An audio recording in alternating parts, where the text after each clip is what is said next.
Question 1 को देखिए, इसमें क्या बोल रहे हैं।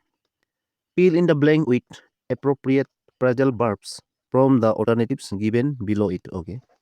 यहाँ में आप लोग को देखना है appropriate phrasal verbs, यहाँ में दिया हुआ है ना phrasal verbs. ओके, इसमें आपका स्टेटमेंट दिया है, ये क्वेश्चन को देखिए। She was much dash with grip. Okay, grip. Okay, यहाँ में देखिए she was much dash with grip, इसका जो यहाँ में जो phrasal verb सबसे जो बेहतर होगा ये ऑप्शन डी, ये आपका cast down. Okay, cast down मतलब आपका जो वो है आपका अनहैप्पी। ओके, सेट, इसको हम अनहैप्पी सेट कहा जाता है। यहाँ में ये बोल रहे हैं कि ग्रीप मतलब आपका ये जो दुख तकलीफ होता है ना, जो उसका कास्ट डाउन अनहैप्पी जो आपका ये सेट को कहा जाता है। तो इसलिए आपका जो अप्रोप्रिएट है option D, C was mass cast down with grief. Okay, यहाँ पे ये होगा। फिर ये टू को देखिए, यहाँ टू क्या बोल रहे हैं। Choose the appropriate synonym for the given word from the alternatives given below it. Okay, इसमें भी आप लोग को देखना है जो सेम मीनिंग होगा साइनोनिम। ओके, तो यहाँ में देखिए इमाकुलेट, यहाँ में दिया है इमाकुलेट। ओके, इमाकुलेट का साइनोनिम होगा, यहाँ में देखिए। इसमें फर्स्ट ऑफ ऑल आप लोग इमाकुलेट का मीनिंग को समझिए। इमाकुलेट का मीनिंग होता है आपका वेरी क्लीन। ओके, क्लियर होना, जिसमें कुछ थोड़ा भी गंदगी नहीं है, तो एक भी जो मार्क नहीं होता है। ओके, जो क्लीन वाला चीज़, जहाँ में क्लीन होता है, क्लियर होता है। तो ऐसे ही जहाँ क्लीन होता है, तो इसका जो सेम मीनिंग है इनमें से देखिए, ये होगा आपका ऑप्शन ए, ये स्पॉटलेस। ओके, स्पॉटलेस मतलब जिसमें एक भी स्पॉट नहीं है, मतलब यहाँ में कोई रिमार्क नहीं है, मार्क नहीं होता है। ओके, मतलब जो क्लियर सरफेस होता है, स्पॉटलेस। ओके, तो इमाकुलेट, स्पॉटलेस, ये दोनों आपका सेम मीनिंग होगा। Choose the antonym of the given word from the alternatives given below it. Okay, यहाँ में देखिए आपको एंटोनिम को देखना पड़ेगा। एंटोनिम यहाँ में ऑपोजिट मीनिंग, इसमें देखिए पर्पस। ओके, पर्पस दिया है ना, तो पर्पस का जो मीनिंग होता है ये बाई फोर्स करना, जो कंपलसरी होना। ओके, मतलब क्या होता है, पर्पस का मीनिंग होता है उसको करना ही है। ओके, बाई फोर्सफुली यहाँ में। तो इसका जो ऑपोजिट मीनिंग होगा इन ऑप्शन में से, ऑप्शन डी स्केयर्स नहीं होगा, ये आपका ऑप्शन ए है, ये वॉलंटरीली। ओके, यहाँ में वॉलंटरी, वॉलंटरी का मीनिंग होता है आपका जो अपने आप से, मतलब जो विलिंग हो के काम को करना। ओके, डन विलिंगली इसको हम लोग कहा जाता है। जो भी काम करना है वो अपना वो विलिंग होके काम करना। ओके, मन खुद से मन होके करना। लेकिन पर्स का मीनिंग होता है इसमें अनविलिंग होता है, फिर भी करना पड़ता है। ओके, जो नेसेसरी होता है उसको करना ही है। तो इस टाइप का जो काम को हम लोग कहा जाता है पर्स, जिसको हम लोग को करने मन नहीं था फिर भी करना पड़ा। ओके, लेकिन वॉलंटरी जो होता है आपका, उसको करना मतलब आपको करना है और करने मन है, उसको करना है हमको। ओके, मतलब हम दिल से एक्सेप्ट करता है, हमको ऊपर से हमको उसमें इंटरेस्ट होता है। ओके, याद रखिए। Choose the appropriate meaning of the underlined idiomatic expressions in each sentence from the alternatives given below them. Okay, यहाँ में आपको idiomatic expression को देखना पड़ेगा। ओके, तो फॉर में क्या दिया है देखिए। The budget presented recently is a burning question nowadays. Okay, यहाँ में is a burning question nowadays, यहाँ में आपको देखिए, यहाँ में अंडरलाइन किया गया है burning question। Okay, burning question का मीनिंग होता है, यहाँ में देखिए इन ऑप्शन में से, ऑप्शन देखिए यहाँ में दिया हुआ है, ये ऑप्शन में से आपका ये बी, ये होगा आपका किनली डिस्कस्ड इशू। ओके, यहाँ में देखिए ये सेंटेंस से हम लोग को पता चल रहा है कि the budget presented recently is a burning question now A days, मतलब जो ऐसा टॉपिक है जिसमें आदमी लोग डिस्कस करने मन होता है, मतलब इंटरेस्टिंग टॉपिक होता है, उसको हम लोग कहा जाता है ए बर्निंग क्वेश्चंस।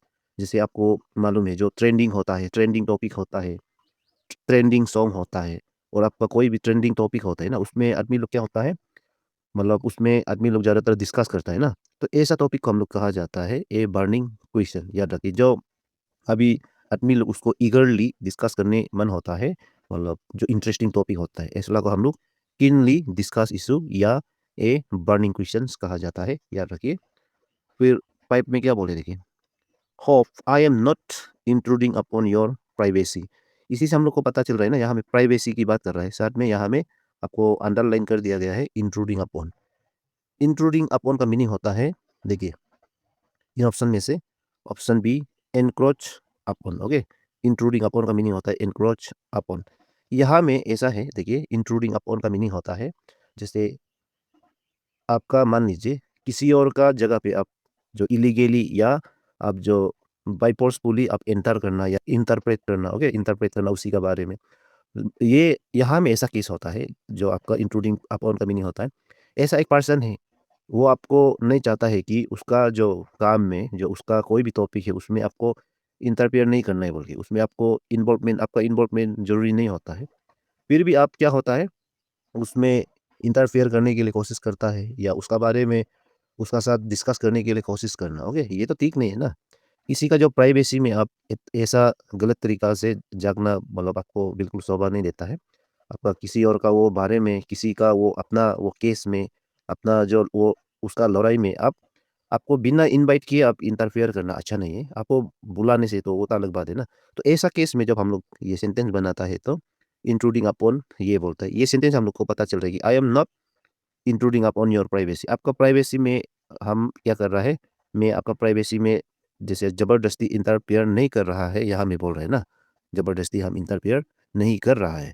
तो इंट्रूडिंग अपॉन का जो सिंपली मीनिंग होता है इंटरफेयर करना, उसी के बारे में ज़बरदस्ती इन्वॉल्व होना, उसका बारे में ना चाहते हुए भी आप उसका बारे में मतलब उसी का बारे में डिस्कस करना, ओके, इंटरफेयर करना, ओके, ये हो गया।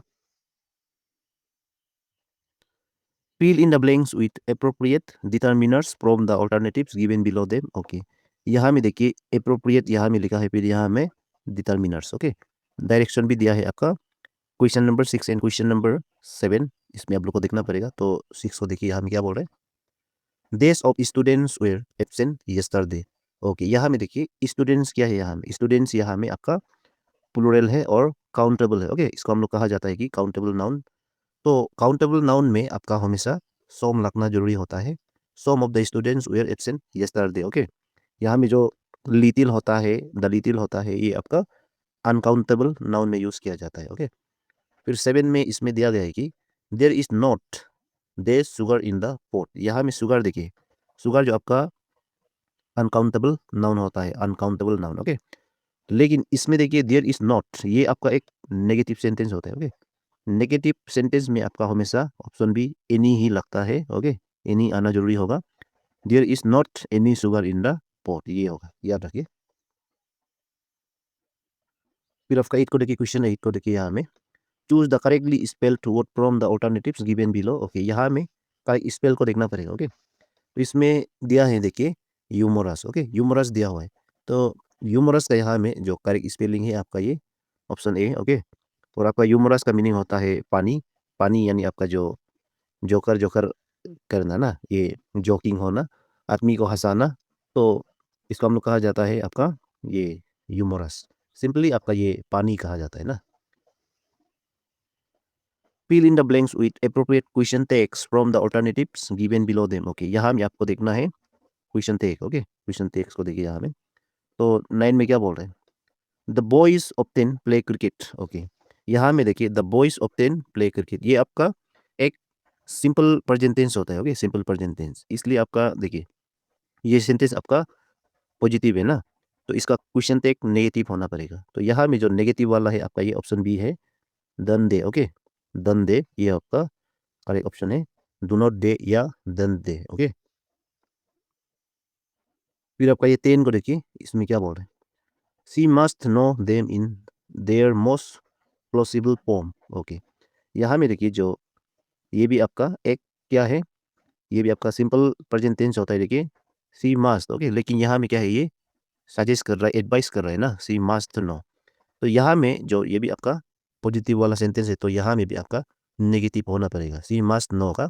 देखिए इनमें से जो आपका इसका अप्रोप्रिएट ये क्वेश्चन टैग है आपका ये ऑप्शन डी मजन सी, ओके। यहाँ में देखिए मस्ट नॉट सी या मजन सी, ओके, ये होगा। Give one word substitutes for the following from the alternatives given below them, okay. इसमें आपको देखना है वन वर्ड सब्स्टिट्यूट्स, ओके। ये डायरेक्शन आपका क्वेश्चन 11 एंड 12 यहाँ में देखिए। तो 11 में क्या दिया है देखिए, यहाँ में दिया है आपका a liquid for drinking, a liquid for drinking, इसका जो वन वर्ड सब्स्टिट्यूट होगा ये बिवरेज, ओके, बिवरेज होगा ये, बिवरेज, याद रखिए। बिवरेज का मीनिंग होता है जो लिक्विड है जिसको हम लोग पिया जा सकता है, जैसे आपका कॉफ़ी हो गया, टी हो गया या एनी काइंड ऑफ जूस हो गया, ओके। जैसे आपका पेप्सी, ये कोका कोला, मिरिंडा, ये सब आपका, इवन आपका ये राम वगैरह, ये वाइन लोग होता है ना, वाइन बियर्स, ये लोग को बिवेरस कहा जाता है, बिवेरस, ओके, बिवेरेस, ये लोग को बिवेरेस कहा जाता है, याद रखें। फिर ये 12 को देखिए, a generally accepted practice with regard to social behaviour, okay.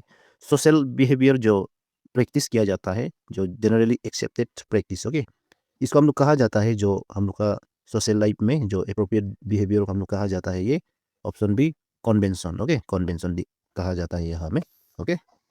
और इसमें देखिए काउंटर पेट, ये काउंटर पेट का मीनिंग होता है यहाँ में पेक होता है क्रिएटिविटी, तो आप सबको मालूम है।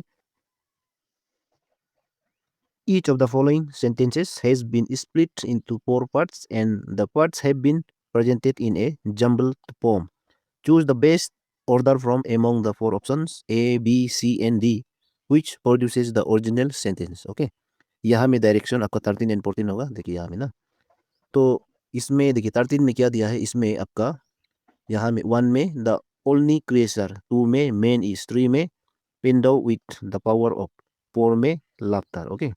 देखिए इसके लिए आप लोग को देखना पड़ेगा, ये सेंटेंस को आप लोग अरेंज करना पड़ेगा। तो इसके लिए ये देखिए यहाँ में ऐसा होना चाहिए, यहाँ में देखिए मेन, ओके, फर्स्ट मेन आना पड़ेगा, main is, okay, main is the, यहाँ में सेकेंड होगा ये the, okay, main is the only creature, okay. फिर 3 होगा endo with the power of laughter, okay. यहाँ में आपका ये फर्स्ट 2 होगा, सेकेंड 1 होगा, फिर आपका थर्ड 3 होगा, फिर फोर्थ। ये ऑर्डर कहाँ पे है, 2 1 3 4, ये आपका ऑप्शन है, ओके, 2 1 3 4, ये आपका ऑप्शन है, okay. Main is the only creature in the with the power of laughter, ये होगा, ओके, याद रखिए। फिर आपका ये 14 में देखिए इसमें क्या बोल रहे हैं, 1 में दिया है which is essential for its complete understanding, 2 में दिया है आपका the pipe pace introduction to the script places it in the right perspective, 3 में दिया है and gives the uninitiated reader, 4 में दिया है आपका a background to the film, okay. तो इसके लिए कौन सा है ये आपका जो ऐसा ऑर्डर होना पड़ेगा इसका, देखिए इसमें आपका फर्स्ट ऑफ ऑल ये स्टार्ट होना है 2 से, ओके, 2 से स्टार्ट होना पड़ेगा। यहाँ होगा देखिए the pipe pace introduction to the script places it in the right perspective, उसका बाद राइट पर्सपेक्टिव का बाद क्या आना चाहिए, सेकेंड में देखिए आपका आना पड़ेगा कौन सा वाला, सेकेंड में आना पड़ेगा ये आपका 3, okay, and gives the uninitiated reader, okay, uninitiated reader a background to the, यहाँ में आपका थर्ड में आना पड़ेगा ये, लास्ट में ये होगा 1, ओके, इसमें लास्ट में 1 होगा, इसमें ऐसा होगा the five page introduction to the script places it in the right perspective and gives the uninitiated reader a background to the film which is essential for its complete understanding, okay, ये होगा। इसका order कैसा होना चाहिए, first of all आपका 2 होना पड़ेगा, फिर 3 होना पड़ेगा, फिर 4 होना पड़ेगा, फिर 1, ओके। ये ऑर्डर कहाँ पे है, ये ऑर्डर देखिए दुनिया इसमें, इसका ऑर्डर आपको यहाँ में बी में देखने को मिल रहा है ना, ये B is our correct option for this question, okay. Fill in the blanks with appropriate words from the alternatives given below them, okay, यहाँ में appropriate words होता है उसको देखना पड़ेगा, और डायरेक्शन इसमें 15 एंड 16, ओके, 2 क्वेश्चन है। तो 15 को फर्स्ट ऑफ ऑल देखिए यहाँ में क्या बोल रहे हैं, रीमा वॉज इल देश सी वांटेड टू प्ले, यहाँ में देखिए इल में एक कॉमा लगाया गया है ना, तो इसको आप लोग को यहाँ में समझना पड़ेगा। यहाँ में 2 कंडीशन का कॉन्ट्रास्ट दिखा रहा है, कॉन्ट्रास्ट यानी 2 कंडीशन को अलग अलग दिखा रहा है, ओके। तो ऐसा सेंस में हम लोग जब भी बात करेगा तो इसमें ये ऑप्शन ए 2 का लगाना जरूरी होता है, 2, ओके। रीमा वॉज इल दो सी वांटेड टू प्ले, यहाँ में देखिए बात भी ठीक है, ऑप्शन बी बात सी वांटेड टू प्ले ना, लेकिन ग्रामेटिकली ये 2 जो ये बेकार होता है, इसके लिए ये ज़्यादा पीत होता है। तो ये बोल रहे हैं कि ये सेंस अगर इस टाइप का सेंटेंस मिलेगा, रामा वॉज इल दो सी वांटेड टू प्ले का मीनिंग होता है रीमा जो क्या था, रीमा जो आपका बीमार है, रीमा जो बीमार था फिर भी उसका बावजूद क्या करता था, वो खेलना चाहता था, ओके, वो बीमार होने का बावजूद वो खेलना भी चाहता था, ये है इसका मीनिंग है, ओके। फिर आपका ये 16 में क्या बोल रहे थे कि ये 16 question number 16 Gita put on a coat they she was feeling cold. Okay, यहाँ में ये सेंस की बात करने से ये सेंटेंस में क्या बोल रहा है, गीता ने अपना कोट पहना था क्योंकि वो तन फील हो रहा था ना, ठंडा फील हो रहा था, मतलब वो ठंडा लग रहा था। देखिए, इसका मीनिंग होता है जब भी रीजन की बात करने से कोई भी चीज़ का जो रीजन बताते समय में आपका ये बिकॉज लगना जरूरी होता है। Okay, Gita put on a coat because she was feeling cold. Okay, वो तन लग रही थी उसी समय की जो ये बात बता रहा है। Okay, change the following sentences into passive voice. Okay, passive voice में चेंज करना पड़ेगा और डायरेक्शन इसमें क्वेश्चन या आपका क्वेश्चन नंबर 17 एंड 18। ओके, इसमें होगा। तो 17 को देखिए, इसमें क्या बोल रहा है, I wrote a letter to my sister. Okay, I wrote a letter to my sister, यानी इसके लिए देखिए जो आपका ये पैसिव वॉइस इसको कन्वर्ट करना है तो इनमें से देखिए ऑप्शन में से ये ऑप्शन बी होगा, a letter was written by me to my sister. Okay, ये होगा, याद रखिए। फिर आपका ये 18 में क्या बोल रहा है, 18, will any one believe your story, ये आपका एक क्वेश्चन है ना। तो इसको अगर आप पैसिव वॉइस में कन्वर्ट करना है तो इन ऑप्शन में से ऑप्शन देखिए, यहाँ में ऑप्शन ए होगा, will your story be believe by anyone, ये होगा option A. Okay, in each of the following questions we have sentences given in four parts. Read each sentence to find out whether there is any error in it. The error, if any, will be in one part of the sentence. The alphabet of that part is the answer. Okay, यहाँ में जो sentence है 4 part में divide किया गया है। ये part में से आपका एक पार्ट जो है आपका error होता है, उसको आप लोग को चूज करना है। ओके, वो आपका आंसर होगा। देखिए, डायरेक्शन भी दिया है 19 टू आपका 20, दो क्वेश्चन है। तो 19 में देखिए, इसमें क्या बोल रहे हैं, elders have said that we should not entertain a too high opinion of our wisdom. Okay, यहाँ में देखिए एल्डर्स हैव सेड, बिल्कुल ये सेंटेंस यहाँ तक ठीक है ना, that we should not entertain, ये भी आपका सही है, बी भी सही है आपका। ए टू हाई ओपिनियन, इसमें आप लोग को देखना पड़ेगा of our wisdom, of our wisdom, इसमें भी आपको कोई मिस्टेक दिखाई नहीं दे रहा है। मिस्टेक आपका यहाँ में है ऑप्शन सी, ये मिस्टेक है। क्यों, देखिए इसमें टू हाई का आगे में, इसका आगे में क्या है, ए लगाया गया है। ओके, ए को यहाँ से आप लोग को हटाना पड़ेगा, ये ए यहाँ में गलत है। ओके, ए को हटाना पड़ेगा, इसमें सिंपली ऐसा होना पड़ेगा, elders have said that we should not entertain too high opinion of our wisdom, ये होगा। ओके, देखिए too high, okay too much, ये इसका आगे में टू मच टू हाई, जब भी देखिए ये डबल ओ वाला टू होगा तो उसका आगे में ए नहीं रहता है, कोई आर्टिकल नहीं लगाया जाता है उसका आगे में, याद रखिए। फिर ये 20 में देखिए, your scissor are blunt my razor is sharp, यहाँ में योर सीजर इसको देखना पड़ेगा, आर ब्लंट ये बिल्कुल सही है, माई रजर ये भी सही है, इज शार्प ये भी सही है, गलत आपका ए में है। ओके, यहाँ में देखिए इसमें आपका आर लगाया गया है ना, तो याद रखिए सीजर हमेशा आपका ये प्लूरल में होता है, जब भी सीजर लिखना है तो आपका हमेशा SI SO R S, scissors. Okay, ये होता है हमेशा, ये प्लूरल में होता है, सीजर्स होता है। ओके, सीजर आपका ये कैंची होता है, ये कभी सिंगुलर फॉर्म में नहीं होता है, सिंगुलर यानी एस लगाया जाता है। Okay, your scissors are blunt my razor is sharp, ये होना चाहिए। ओके, तो गलत आपका ए में है, याद रखें।